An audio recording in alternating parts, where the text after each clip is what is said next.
Yang Berhormat Datuk Haji Ahmad Nazlan bin Idris. Assalamualaikum warahmatullahi wabarakatuh. Terima kasih Datuk Yang Pertua. Izinkan saya menyampaikan serangkap pantun di pagi ini. Soalan jantuk nombor 1 dalam barisan. Terima kasih Yang Pertua, bijak dalam penyelesaian.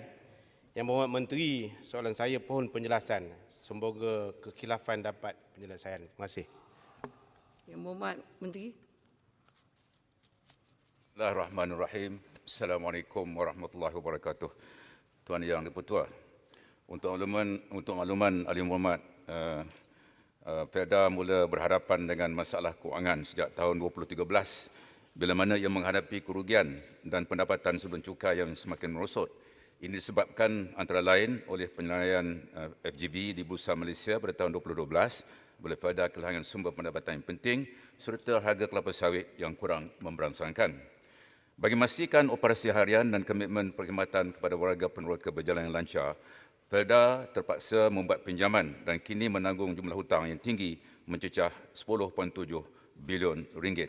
Pada bulan September tahun ini, Felda telah maklumkan kerajaan bahawa ia tidak mampu membayar balik beberapa hutangnya dan mempunyai masalah kecairan sebanyak 1.3 bilion ringgit. Sehubungan itu, kerajaan telah bersetuju untuk memberikan moratorium selama 2 tahun kepada Felda untuk salah satu daripada hutangnya dan sebahagian institusi yang lain memberi Felda moratorium selama 6 bulan. Tuan Yang di-Pertua, di samping itu hutang peneroka yang tinggi serta kadar kutipan hutang yang tidak memberangsangkan turut memburukkan lagi keadaan dan menjejaskan kedudukan kewangan Felda. Tuan Yang di-Pertua, memandangkan Felda menghadapi masalah kewangan dan kelestarian, Jemaah Menteri pada 14 Oktober lalu telah meluluskan Pelan Pemulihan Felda. Antara syaur yang diluluskan adalah penerbitan sukuk yang dijamin oleh kerajaan berjumlah 9.9 bilion ringgit, di mana 6 bilion ringgit akan digunakan untuk mengurangkan beban hutang Felda dan bakinya akan digunakan untuk meningkatkan pendapatan trust iaitu melalui pengambilan pegangan saham FGV serta melaksanakan penamatan perjanjian pajakan tanah. Tuan Yang di-Pertua, pemulihan Felda tidak lengkap dengan tindakan kerajaan semata-mata. Oleh itu, pihak pengurusan Felda telah diarahkan untuk memantapkan lagi pengurusannya. Sehubungan dengan ini, pihak pengurusan Felda telah merangka modal baru Felda yang berteraskan kepada penambahbaikan tadbir urus, operasi ladang lebih cekap, warga peneroka pendidikan R&D dan penggunaan teknologi serta keberkatan bagi memastikan Felda berada di tahap yang lebih mandiri dan lestari. Bagi memastikan petunjuk prestasi utama yang ditetapkan dicapai, Jawatankuasa Pemantauan Pelaksanaan dan Keberkesanan Pelan Pemulihan Felda telah ditubuhkan. Kita perlu melihat ke hadapan dengan izin let us move forward dalam mantapkan lagi Felda. Jawatankuasa ini pengusikan oleh Bahagia Tan Sri Wahid Umar akan pantau pelaksanaan langkah ini dengan rapi agar dilaksanakan dengan lebih berkesan lancar.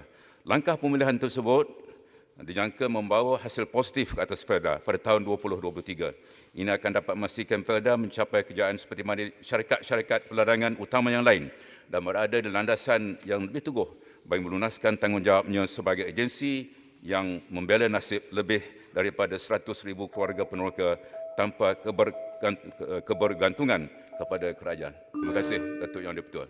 Soalan tambahan. Terima kasih Datuk Yang Pertua. Terima kasih Yang Berhormat Menteri atas penerangan yang diberikan sebentar tadi.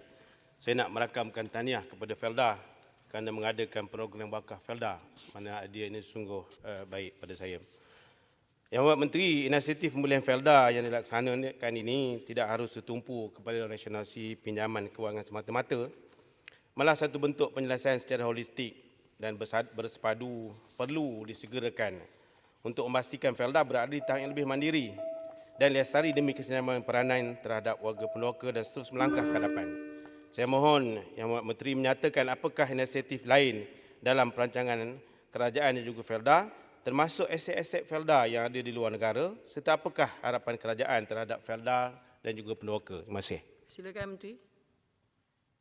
Datuk Yang di-Pertua, ada 3 pihak yang bertanggungjawab untuk memastikan bahawa Felda dapat dipulihkan. Yang pertama ialah kerajaan, yang kedua ialah Felda sendiri, yang ketiga adalah peneroka seperti yang disebut oleh Yang Berhormat Jelantuk tadi.